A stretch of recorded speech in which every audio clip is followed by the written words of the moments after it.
Сәлем достар. Балаңыз іш өтіп, құсып, мазасызданып жатыр ма? Ендеше сіздің ана ретіндегі балаға көмегіңіз төмендегідей. Мені жоғалтып алмас үшін лайк басып, каналыма тіркеліп, жаңа видеоларымды көру үшін қоңырауша белгісін басып қойыңыз. Құсып, іші бірнеше мәрте өтіп жатқан бала көп мөлшерде сұйықтық жоғалтып жатқаны хақ. Баланың тамаққа мүлдем тәбеті де жоқ. Сіздің ана ретіндегі басты мақсатыңыз балаға көбірек сұйықтық беру. Суды бірден көп мөлшерде берсеңіз, асқазан тітіркеніп құсып тастайды.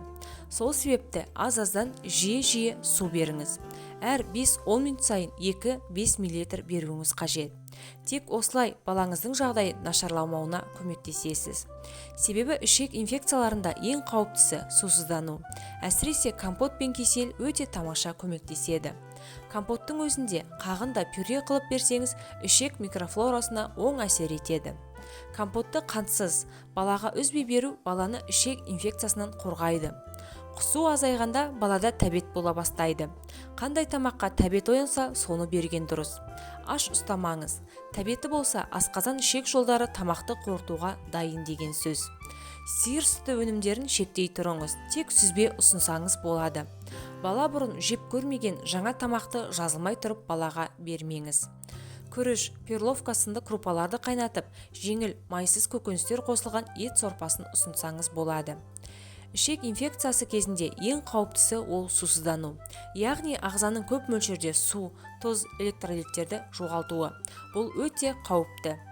Тұз, электролиттер жоғалуының алдын алу үшін регидронды әр құсқан іш өткен сайын 2 жасқа дейінгі балаларға 50-100 мл, 2 жастан жоғары балаларға 100-200 мл беру керек. Ішпей жатса, кез келген сұйықтық, су, компот, кесел үздіксіз аздан ұсыныңыз. Айтпақшы, ішек шырышты қабаттан жақсы сіңу үшін сұйықтық жылы емес, бөлме температурасындай болуы керек. Ішек инфекциясының белгілерінің бірі құсу.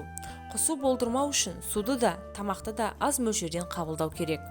Бірақ құсуда іш өтуде ағзаның бактерия мен вирустан тез құтылуға әрекеті. Сондықтан құсуды басатын, іш өтуін тоқтататын стоп-диар сынды дәріні беру өрескел қателік. Керісінше, іш өтуді, құсуды басу арқылы ағза улануы жалғасады. Екіншіден, сорбент беру керек. Олар белсендірілген көмір, смекта сынды дәрілер.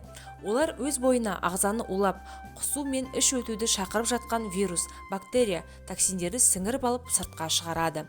Ағза жазылады. Үшіншіден, пребиотик беріледі. Ол ішек микрофлорасын қалыпқа келтіретін пайдалы микроорганизмнен тұратын дәрілер. Төртіншіден, егер үлкен дәретте бактериалды ішек инфекциясына тән өзгерістер болса, сол инфекцияға әсер ететін антибиотик тағайындалады. Мысалы, цефалоспорин не макролид тобынан. Сусыздану дәрежесіне қарап, баланы стационарда емдеу туралы шешім қабылданады. Балапандарыңыз ауырмай, аман болсын. Қазақша каналдың дамуына үлес қосып, лайк басып, комментарий жазып, видеоның соңына дейін қарап, жақындарыңызбен бөлісе отырыңыздар. Назарларыңызға үлкен рахмет.